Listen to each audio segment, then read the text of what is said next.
Digwit YouTube, Consultatu. I'm just back in from a run that I did to try and get ready in at least some shape or form anyway for the Run-A-Muck race, which is on Saturday. I remember saying I was initially going to do the 10k version, but it's beyond me at the moment. I just haven't had near enough time to prepare, or I haven't made enough time to prepare, so what can you do? Anyway, Uh, I'll include a map once I kind of draw it all together.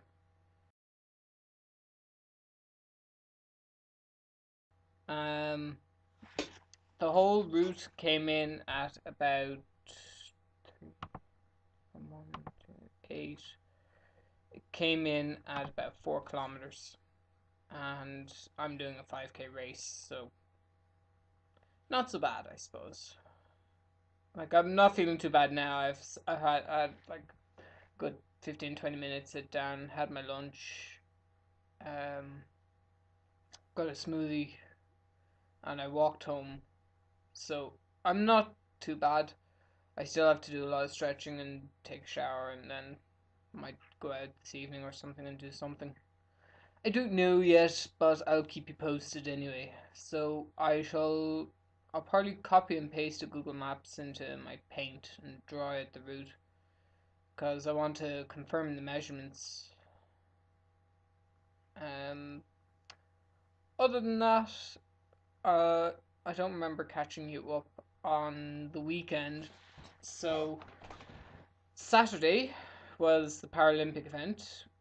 Uh, it was a Paralympic Talent Search event for the Rio 2016 Paralympic Games. And it was really good. It was one hell of a day, mind you, I tell you. It was on the go the whole bloody day. And then I finished off at a mad sprint across from one side of the sports complex to the other and back again for some reason. I know I was trying to run after somebody, then deliver keys, then run back to them, and oh my god, I don't know what I was doing, but anyway, that was all at the end of the day, thankfully. But I was fucking sweating afterwards. Then it was back to the partnership, unload.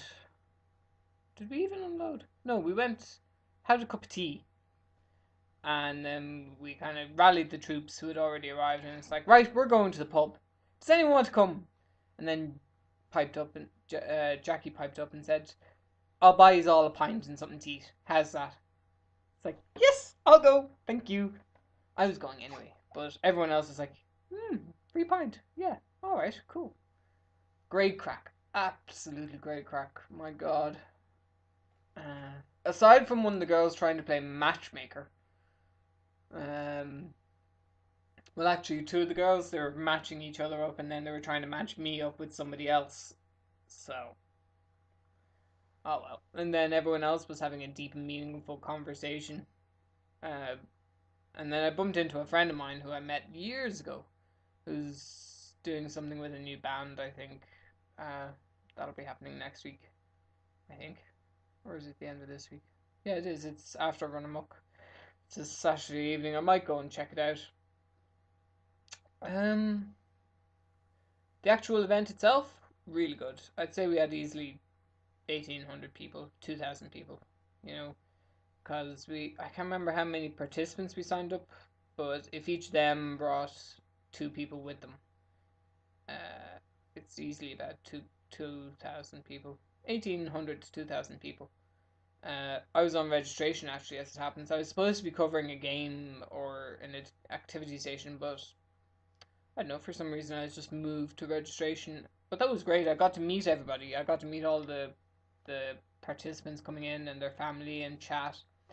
And of course, Liam was one side of me, and Owen was the other side of me, and Liam was totally having the banters with everybody.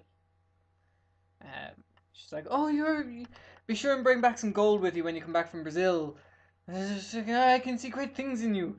And oh, that's a lovely name. That's a lovely dress. That's nice shoes. She has the gift of the gab. She really does. Um, Owen on the other side of me was doing very well. I was having technical difficulties. My computer decided to update itself, then shut itself off, and then we couldn't restart the registration program. So it's just kind of like, oh, okay, just take this, fill it in, and I'll put you on the system later. But it was great. I got to meet Michael McKillop, who's the 800 meter and 1500 meter gold medalist. So he's two-time gold medalist, which is fantastic. He has cerebral palsy. But he always said that he would always train with able-bodied athletes and run in able-bodied races. Able-bodied. And that's how he competed. That's how he trained to get faster and better. And that's how he can do so well. Or that's what he puts it down to. I think he's just an amazing human being. And Mark Walsh, I never remember his surname. It's Mark Walsh, the hand bicyclist. I can't remember what he got. He got 2 golds, as far as I remember, because there's a photo of him with the 2 of them up over his eyes like that. So yeah. Ooh, how do you? A friend of mine showed me how to do this. I saw it ages ago in an Ace Ventura film, and I was like, oh, I want to know how to do that. But now look at me. Sorry. Might be all the sugar, or it might just be delirium. Anyway. But no, it was fantastic. We had all the sports. We had, to name but a few, we had bocce, which is like bowls, equestrian, sailing. There were representatives from the Disabled Sporting Association of Northern Ireland. Cycling, rowing, athletics, 5-a-side, visually impaired football, 7-a-side, cerebral palsy football. Did I say bicycling? Hand cycling. Wheelchair tennis, wheelchair basketball, and wheelchair rugby. I remember those specifically because they weren't on the original plan and we had to try and squeeze them in. But anyway. A big shout out to the crew at Paralympics Ireland, in particular Liam Horbison, who chaired the whole thing, organised the whole thing, and of course Jackie, my boss, who ran everything terrifically. And despite a little bit of panic with some very bad directions from somebody who shall not be named, we got there. We got there in the end, and we did it very bloody well, I have to say. I have no photos from it, unfortunately. I think I have 1 or 2 on my phone, but I can't figure out how to get them off the damn thing. Brief update on Sunday was the club mass, which I ended up being late for. Well, it was a scout group mass, so it was the Beavers, Cubs, and Scouts. So we had representatives from all 3 sections. I was late because I forgot where the church is, and I got lost. Went to a Methodist church instead of a Catholic church, but got some redirections and I found it. We did the 10 o'clock children's mass and carried the flags in, did the mass, and then a couple of us went outside to fundraise. That went pretty well. Then a few of us hung around to do the 11 o'clock mass and fundraise at the end of that. And all in all, we raised 826 euros, which will cover our heating. Yes! So, fingers crossed and touch wood and all that malarkey, and a few prayers.